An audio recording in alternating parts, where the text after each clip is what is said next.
जय हिंद दोस्तों। 21 तोपों की सलामी के साथ प्रेमचंद स्पेशल सीरीज में आप सभी का बहुत स्वागत है। अगर आप इस चैनल पर नए हैं तो कृपया चैनल को सब्सक्राइब कर लीजिए और बेल आइकन ज़रूर प्रेस कर दीजिए। आइए शुरू करते हैं आज की नई कहानी, जेल। मृदुला मजिस्ट्रेट के इजलास से जनाने जेल में वापस आई तो उसका मुख प्रसन्न था। बरी हो जाने की गुलाबी आशा उसके कपोलों पर चमक रही थी। उसे देखते ही राजनैतिक कैदियों के एक गिरोह ने घेर लिया और पूछने लगी, कितने दिन की हुई? मृदुला ने विजय गर्व से कहा, मैंने तो साफ साफ कह दिया, मैंने धरना नहीं दिया। जो आप जबरदस्त हैं, जो आपका फैसला चाहें वही करें। न मैंने किसी को रोका, न पकड़ा, न धक्का दिया, न किसी से आरजू मिन्नत ही की। कोई ग्राहक मेरे सामने आया ही नहीं। हाँ, मैं दुकान पर खड़ी जरूर थी। वहां कई वॉलंटियर गिरफ्तार हो गए थे, जनता जमा हो गई थी, मैं भी खड़ी हो गई। बस थानेदार ने आकर मुझे पकड़ लिया। क्षमा देवी कुछ कानून जानती थी। बोली, मजिस्ट्रेट पुलिस के बयान पर फैसला करेगा।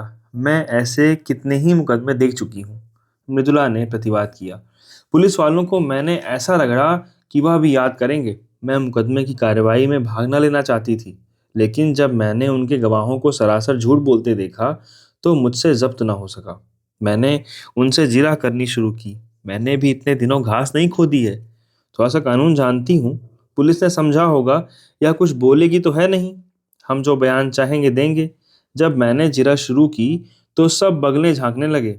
मैंने तीनों गवाहों को झूठा साबित कर दिया। उस समय जाने कैसे मुझे चोट सूझती गई। मजिस्ट्रेट ने थानेदार को 2-3 बार फटकार भी बताई।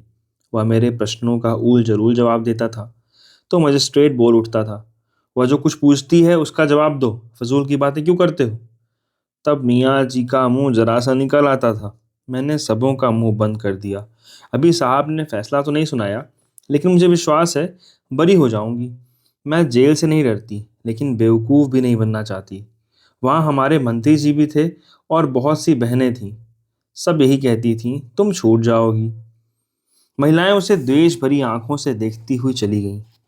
उनमें किसी की मियाद साल भर की थी, किसी की 6 मास की। उन्होंने अदालत के सामने जबान न खोली थी। उनकी नीति में यह अधर्म से कम न था। मृदुला पुलिस से जिरह करके उनकी नज़रों में गिर गई थी। सजा हो जाने पर उसका व्यवहार क्षम्य हो सकता था, लेकिन बरी हो जाने में से तो उसका कुछ प्रायश्चित ही न था। दूर जाकर एक देवी ने कहा, इस तरह तो हम लोग भी छूट जाते। हमें तो यह दिखाना है नौकरशाही से हमें न्याय की कोई आशा ही नहीं। दूसरी महिला बोली, यह तो क्षमा मांग लेने के बराबर है।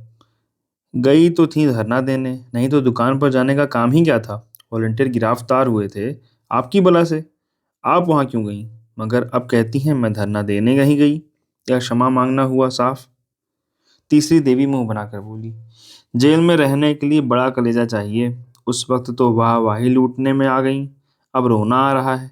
ऐसी स्त्रियों को तो राष्ट्रीय कामों के नगीज ही ना आना चाहिए। आंदोलन को बदनाम करने से क्या फायदा? केवल क्षमा देवी अब तक मृदुला के पास चिंता में डूबी खड़ी थी। उन्होंने एक उद्दंड व्याख्यान देने के अपराध में साल भर की सजा पाई थी। दूसरी जिले से 1 महीना दूर हुआ यहाँ आई थी। अभी मियाद पूरी होने में 8 महीने बाकी थे। यहाँ की 15 कैदियों में किसी से उनका दिल न मिलता था। जरा जरा सी बातों के लिए उनका आपस में झगड़ना, बनाव सिंगार की चीज़ों के लिए लेडी वार्डरों की खुशामदें करना, घर वालों से मिलने के लिए व्यग्रता दिखलाना उसे पसंद न था। वही कुत्सा और कनफुसियाँ जेल के भीतर भी थी। वह आत्माभिमान जो उसके विचार में एक पॉलिटिकल कैदी में होना चाहिए, किसी में भी ना था। क्षमा उन सभी से दूर रहती थी। उसके जाति प्रेम का परावार न था, इस रंग में पगी हुई थी। पर अन्य देवियां उसे घमंडिन समझती थी और उपेक्षा का जवाब उपेक्षा से देती थी। मृदुला को हिरासत में आए 8 दिन हुए थे। इतने ही दिनों में क्षमा को उससे विशेष स्नेह हो गया था। मृदुला में वह संकीर्णता और ईर्ष्या न थी, न निंदा करने की आदत, न श्रृंगार की धुन, न भद्दी दिल लगी का शौक।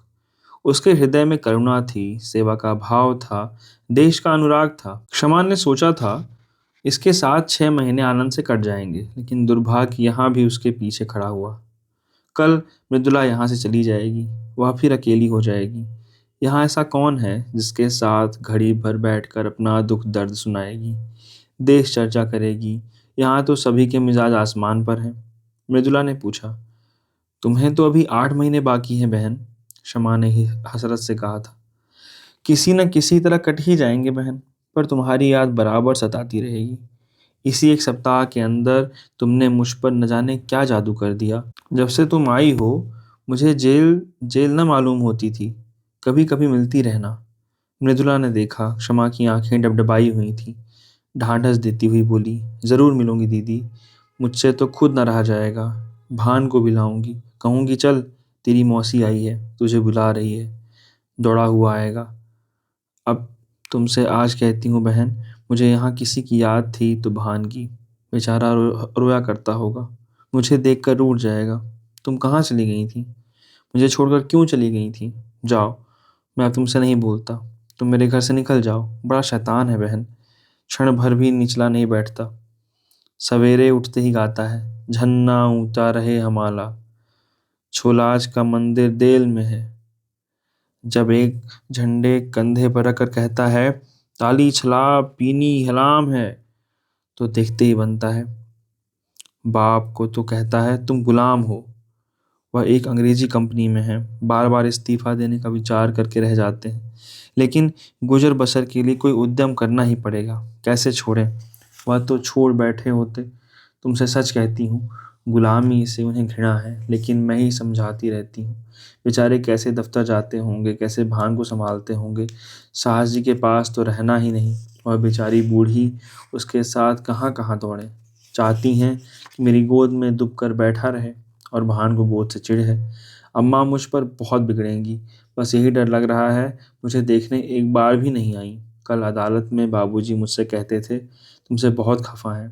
3 दिन तक तो दाना पानी छोड़े रही। इस छोकरी ने कुल मर्जाद डुबा दी, खानदान में दाग लगा दिया। कल मुही कल छिन न जाने क्या क्या बकती रही। मैं उनकी बातों का बुरा नहीं मानती, पुराने जमाने की हैं। उन्हें कोई चाहे कि आकर हम लोगों से मिल जाएं तो यह उसका न्याय है। चलकर मनाना पड़ेगा, बड़ी मिन्नतों से मानेंगी। कल ही कथा होगी, देख लेना। ब्राह्मण खाएंगे, बिरादरी जमा होगी। जेल का प्रायश्चित तो करना ही पड़ेगा। तुम हमारे घर 2-4 दिन रहकर तब जाना बहन, मैं आकर तुम्हें ले जाऊंगी। क्षमा आनंद के इन प्रसंगों से वंचित है। वह विधवा है, अकेली है। जलियांवाला बाग में उसका सर्वस्व लुट चुका है। पति और पुत्र दोनों ही की आहुति जा चुकी है। अब ऐसा कोई नहीं जिसे वह अपना कह सके। अभी उसका हृदय इतना विशाल नहीं हुआ है कि प्राणी मात्र को अपना समझ सके। इन 10 वर्षों से उसका व्यथित हृदय जाति सेवा में धैर्य और शांति खोज रहा है। जिन कारणों ने उसके बसे हुए घर को उजाड़ दिया, उसकी गोद सूनी कर दी, उन कारणों का अंत करने, उनको मिटाने में वह जी जान से लगी हुई थी। बड़े से बड़े बलिदान तो वह पहले ही कर चुकी थी। अब अपने हृदय के सिवा उसके पास होम करने को और क्या रह गया था? औरों के लिए जाति सेवा सभ्यता का एक संस्कार हो या यशोपार्जन का एक साधन, क्षमा के लिए तो यह तपस्या थी। और वह नारित्व की सारी शक्ति और श्रद्धा के साथ उसकी साधना में लगी हुई थी। लेकिन आकाश में उड़ने वाले पक्षी को भी तो अपने बसेरे की याद आती है। क्षमा के लिए वह आश्रय कहाँ था? यही वह अवसर थे जब क्षमा भी आत्मसंवेदना के लिए आकुल हो जाती थी। यहाँ मृदुला को पाकर वह अपने को धन्य मान रही थी, पर यह छाँव भी इतनी जल्दी हट गई। क्षमा ने व्यथित कंठ से कहा, यहाँ से जाकर भूल जाओगी मृदुला। तुम्हारे लिए तो यह रेलगाड़ी का परिचय है और मेरे लिए तुम्हारे वादे उसी परिचय के वादे हैं। कभी भेंट हो जाएगी तो या तो पहचानोगी ही नहीं, या जरा मुस्कुराकर नमस्ते करती हुई अपनी राह चली जाओगी। यही दुनिया का दस्तूर है। अपने रोने से छुट्टी ही नहीं मिलती, दूसरों के लिए कोई क्यों कर रोए। तुम्हारे लिए तो मैं कुछ भी नहीं, मेरे लिए तुम बहुत अच्छी थी। मगर अपने प्रियजनों में बैठकर कभी कभी इस अभागिनी को जरूर याद कर लिया करना। भिखारी के लिए चुटकी भर आटा ही बहुत होता है। दूसरे दिन मजिस्ट्रेट ने फैसला सुना दिया। मृदुला बरी हो गई। संध्या समय वह सब बहनों से गले मिलकर रोक कर रुला कर चली गई, मानो मैं कैसे विदा हुई हो। 3 महीने बीत गए, पर मृदुला एक बार भी ना आई और कैदियों से मिलने वाले आते रहते थे। किसी किसी के घर से खाने पीने की चीजें और सौगातें आ जाती थी, लेकिन क्षमा को पूछने वाला कौन बैठा था? हर महीने के अंतिम रविवार को प्रातःकाल से ही मृदुला की बाट जो होने लगती। जब मुलाकात का समय निकल जाता तो जरा देर रोकर मन को समझा लेती। जमाने का यही दस्तूर है। एक दिन शाम को क्षमा संध्या करके उठी थी कि देखा मृदुला सामने चली आ रही है। न वह रंग रूप है न वह कांति। दौड़कर उसके गले से लिपट गई और रोती हुई बोली, यह तेरी क्या दशा है मृदुला? सूरत ही बदल गई। बीमार है क्या? मृदुला की आंखों से आंसुओं की झड़ी लगी हुई थी। बोली, बीमार तो नहीं हूं बहन, विपत्ति से बिंधी हुई हूं। तुम मुझे खूब कोस रही होगी। उन सारी निठुराइयों का प्रायश्चित करने आई हूं और सब चिंताओं से मुक्त होकर आई हूं। क्षमा कांप उठी। अंतःस्थल की गहराइयों से एक लहर सी उठी जिसमें उसका अपना अतीत जीवन की टूटी हुई नौकाओं की भांति उतराता हुआ दिखाई दिया। रुंधे हुए कंठ से बोली, कुशल तो है बहन? इतनी जल्दी तुम यहाँ फिर क्यों आ गई? अभी तो 3 महीने भी नहीं हुए।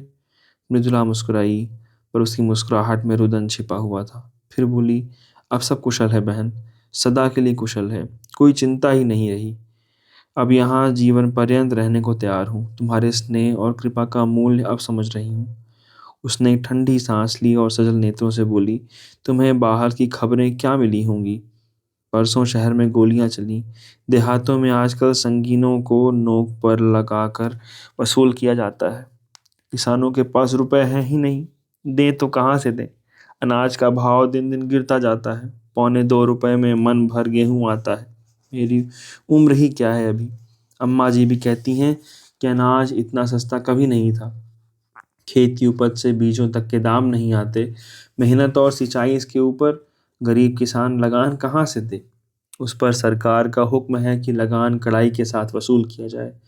किसान इस पर भी राजी है कि हमारी जमा जथा नीलाम कर लो, घर कुर्क कर लो, अपनी जमीन ले लो, मगर यहाँ तो अधिकारियों को अपनी कारगुजारी दिखाने की फिक्र पड़ी हुई है। वे चाहें प्रजा को चक्की में पीस ही क्यों न डालें, सरकार उन्हें मना न करेगी। मैंने सुना है कि वह उल्टे और सह देती है। सरकार को तो अपने कर से मतलब है, प्रजा मरे या जिए उससे कोई प्रयोजन नहीं। अक्सर जमींदारों ने तो लगान वसूल करने से इनकार कर दिया है। अब पुलिस उनकी मदद को भेजी गई है। भैरवगंज का सारा इलाका लूटा जा रहा है। मरता क्या न करता। किसान भी घर बार छोड़ छोड़ कर भागे जा रहे हैं। एक किसान के घर में घुसकर कई कांस्टेबलों ने उसे पीटना शुरू कर दिया।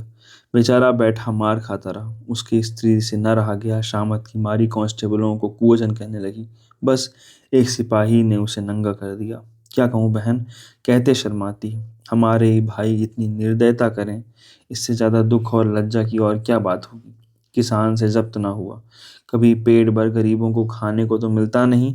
इस पर इतना कठोर परिश्रम, न देह में बल है न दिल में हिम्मत, पर मनुष्य का हृदय ही तो ठहरा। बेचारा बेदम पड़ा हुआ था। स्त्री का चिल्लाना सुनकर उठ बैठा और उस दुष्ट सिपाही को धक्का देकर जमीन पर गिरा दिया। फिर दोनों में कुछ दम कुश्ती होने लगी। एक किसान किसी पुलिस के आदमी के साथ इतनी बेअदबी करे, इसे भला वह कहीं बर्दाश्त कर सकती है? जब सब कांस्टेबलों ने गरीब को इतना मारा कि वह मर गया।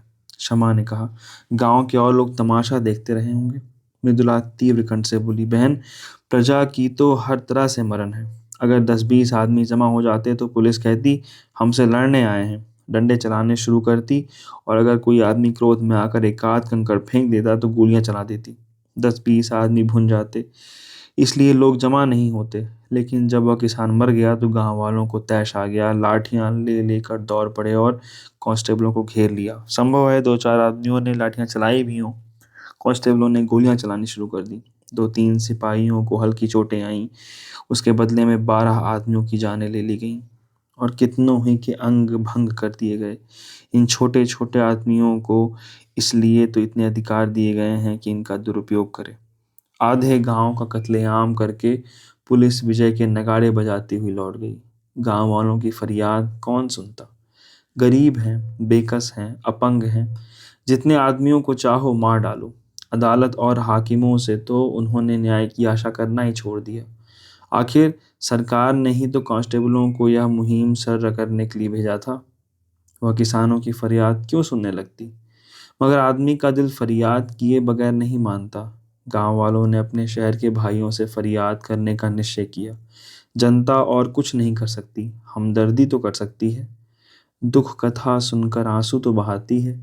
दुखियारों को हमदर्दी के आंसू भी कम प्यारे नहीं होते। अगर आसपास के गांवों के लोग जमा होकर उनके साथ रो लेते तो गरीबों के आंसू पुछ जाते, किंतु पुलिस ने उस गांव की नाकेबंदी कर रखी थी, चारों सीमाओं पर पहरे बिठा दिए। यह घाव पर नमक था, मारते भी हो और रोने भी नहीं देते। आखिर लोगों ने लाशें उठाई और शहर वालों को अपनी विपत्ति की कथा सुनाने चले। इस हंगामे की खबर पहले ही शहर में पहुंच गई थी। इन लाशों को देखकर जनता उत्तेजित हो गई, और जब पुलिस के अध्यक्ष ने इन लाशों का जुलूस निकालने की अनुमति न दी तो लोग और भी झल्लाए। बहुत बड़ा जमाव हो गया। मेरे बाबूजी भी इसी दल में थे। मैंने उन्हें रोका, मत जाओ, आज का रंग अच्छा नहीं है। वे कहने लगे, मैं किसी से लड़ने थोड़ी ही जाता हूँ। जब सरकार की आज्ञा के विरुद्ध जनाजा चला तो 50,000 आदमी साथ थे। उधर 500 सशस्त्र पुलिस रास्ता रोके खड़ी थी। सवार, प्यादे, सार्जेंट, पूरी फौज थी। हम निहत्थों के सामने इन नामर्दों को तलवारें चमकाते और झंकारते शर्म भी नहीं आती। जब बार बार पुलिस की धमकियों पर भी लोग न भागे तो गोलियां चलाने का हुक्म हो गया। घंटे भर बराबर फेर होते रहे, पूरे घंटे भर तक। कितने मरे, कितने घायल हुए, कौन जानता है। मेरा मकान सड़क पर है। मैं छज्जे पर खड़ी दोनों हाथों से दिल थामे कांपती रही। पहली बार चलते ही भगदड़ पड़ गई। हजारों आदमी बदहवास भागे चले आ रहे थे। बहन, वह दृश्य अभी तक आंखों के सामने है। कितना भीषण, कितना रोमांचकारी और कितना लज्जास्पद। ऐसा जान पड़ता था कि लोगों के प्राण आंखों से निकल पड़ते हैं। मगर इन भागने वालों के पीछे वीर वृद्धधारियों का दल था, जो पर्वत की भांति अटल खड़ा छातियों पर गोलियां खा रहा था और पीछे हटने का नाम न लेता था। बंदूकों की आवाजें साफ सुनाई देती थीं और हर एक धाए धाए के बाद हजारों गलों से जय की गहरी गगन भेदी ध्वनि निकलती थी। उस ध्वनि में कितनी उत्तेजना थी, कितना आकर्षण, कितना उन्माद। बस यही जी चाहता था कि जाकर गोलियों के सामने खड़ी हो जाऊं और हंसते हंसते मर जाऊं। उस समय ऐसा भान होता था कि मर जाना कोई खेल है। अम्मा जी कमरे में भान को लिए मुझे बार बार भीतर बुला रही थीं। जब मैं ना गई तो अभान को लिए हुए छज्जे पर आ गईं। उसी वक्त 10-12 आदमी एक स्ट्रेचर पर हृदयेश की लाश लिए हुए द्वार पर आए। अम्मा की उन पर नजर पड़ी, समझ गईं। मुझे तो सकता सा हो गया। अम्मा ने जाकर एक बार बेटे को देखा, उसे छाती से लगाया, चूमा, आशीर्वाद दिया और उन्मत्त दशा में चौरास्ते की तरफ चली, जहां से अभिधाएं और जय की ध्वनि बारी बारी से आ रही थी। मैं हदबुद्धि सी खड़ी, कभी स्वामी की लाश को देखती, कभी अम्मा को। न कुछ बोली, न जगह से हिली, न रोई, न घबराई। मुझ में जैसे स्पंदन ही न था। चेतना जैसे लुप्त हो गई थी। क्षमा। तो क्या अम्मा भी गोलियों के साथ स्थान पर पहुंच गईं? मृदुला: हाँ, यही तो विचित्रता थी। बंदूक की आवाजें सुनकर कानों पर हाथ रख लेती थीं, खून देखकर मूर्छित हो जाती थीं। वही अम्मा वीर सत्याग्रहियों की सफों को चीरती हुई सामने खड़ी हो गईं और एक ही क्षण में उनकी लाश भी जमीन पर गिर पड़ी। उनके गिरते ही योद्धाओं का धैर्य टूट गया, व्रत का बंधन टूट गया, सभी के सिरों पर खून सा सवार हो गया। निहत्थे थे, अशक्त थे, पर हर एक अपने अंदर अपार शक्ति का अनुभव कर रहा था। पुलिस का धावा कर दिया गया। सिपाहियों ने इस बाढ़ को आते देखा तो होश जाते रहे, जाने लेकर भागे, मगर भागते हुए भी गोलियां चलाते थे। भान छज्जे पर खड़ा था, न जाने किधर से एक गोली आकर उसकी छाती पर लगी। मेरा लाल वहीं पर गिर पड़ा, सांस तक न ली, मगर मेरी आंखों में अब भी आंसू न थे। मैंने प्यारे भान को गोद में उठा लिया। उसकी छाती से खून के फुहारे निकल रहे थे। मैंने उसे जो दूध पिलाया था उसे वह खून से अदा कर रहा था। उसके खून से तर कपड़े पहने हुए देखकर मुझे वह नशा हो रहा था जो शायद उसके विवाह में गुलाल से तर रेशमी कपड़े पहन कर भी न होता। लड़कपन, जवानी और मौत, तीनों मंजिलें एक ही हिचकी में तमाम हो गई। मैंने बेटे को बाप की गोद में लिटा दिया। इतने में कई स्वयंसेवक अम्मा जी को भी लाए। मालूम होता था लेटी हुई मुस्कुरा रही हैं। मुझे तो रोकती रहती थीं और खुद इस तरह जाकर आग में कूद पड़ी मानो वह स्वर्ग का मार्ग हो। बेटे के लिए ही जीती थी, बेटे को अकेला कैसे छोड़ती। जब नदी के किनारे तीनों लाशें एक ही चिता में रखी गईं, तब मेरा सकता टूटा, होश आया। एक बार जी में आया कि चिता में जा बैठूं। सारा कुनबा एक साथ ईश्वर के दरबार में जा पहुंचा। लेकिन फिर सोचा, तूने अभी ऐसा कौन सा काम किया है जिसका इतना ऊंचा पुरस्कार मिले? बहन, चिता की लपटों में मुझे ऐसा मालूम हो रहा था कि अम्मा जी सचमुच भान को गोद में लिए बैठी मुस्कुरा रही हैं और स्वामी जी खड़े मुझसे कह रहे हैं, तुम जाओ और निश्चिंत होकर काम करो। मुख पर कितना तेज था, रक्त और अग्नि ही तो देवता में बसते हैं। मैंने सिर उठाकर कहा। नदी के किनारे न जाने कितनी चिताएं जल रही थीं। दूर से वह चितावली ऐसी मालूम होती थी मानो देवता ने भारत का भाग्य गढ़ने के लिए भट्टियां जलाई हों। जब चिताएं राख हो गईं तो हम लोग लौटे, लेकिन उस घर में जाने की हिम्मत न पड़ी। मेरे लिए अब वह घर घर न था। मेरा घर तो अब यह है जहाँ बैठी हूँ, या फिर वही चिता। मैंने घर का द्वार भी नहीं खोला। महिला आश्रम में चली गई। कल की गोलियों में कांग्रेस कमेटी का सफाया हो गया था। यह संस्था बागी बना डाली गई थी। उसके दफ्तर पर पुलिस ने छापा मारा और उस पर अपना ताला डाल दिया। महिला आश्रम पर भी हमला हुआ, उस पर अपना ताला डाल दिया गया। हमने एक वृक्ष की छांव में अपना नया दफ्तर बनाया और स्वच्छंदता के साथ काम करते रहे। यहाँ दीवारें हमें कैद न कर सकती थीं। हम भी वायु के समान मुक्त थे। संध्या समय हमने एक जुलूस निकालने का फैसला किया। कल के रक्तपात की स्मृति, हर्ष और मुबारकबाद में जुलूस निकालना आवश्यक था। लोग कहते हैं, जुलूस निकालने से क्या होता है? इससे यह सिद्ध होता है कि हम जीवित हैं, अटल हैं और मैदान से हटे नहीं हैं। हमें अपने हार न मानने वाले आत्माभिमान का प्रमाण देना था।